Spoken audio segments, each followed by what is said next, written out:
C'est en restant humble qu'on devient véritablement grand. Salut Bertrand, c'est quoi ta définition de l'humilité? Alors pour moi, l'humilité, c'est le fait de reconnaître qui on est vraiment, avec nos forces et nos faiblesses, nos limites. C'est accepter la place que l'on a. Et puis c'est pas toujours facile, c'est parfois même un chemin très exigeant finalement que l'humilité. As-tu déjà vécu un truc fort par rapport à cette valeur de l'humilité? Alors par rapport à l'humilité, je pense à une personne qui m'a fait une forte impression. C'est un professeur de théologie, quelqu'un qui est une référence, vraiment une pointure. Et il était très humble dans la manière de transmettre son savoir, toute sa très grande connaissance. Et puis c'est quelqu'un qui est aussi...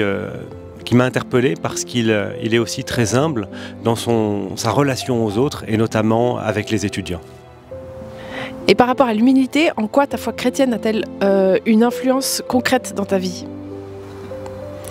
Alors par rapport à ma foi chrétienne, eh bien, la personne à laquelle je pense forcément, c'est Jésus-Christ, ce géant d'humilité, lui qui était dans la gloire du Père au ciel et qui a accepté de descendre sur la terre, de devenir un homme, de devenir un des nôtres et d'endosser l'humilité à tel point qu'il a donné sa vie pour nous.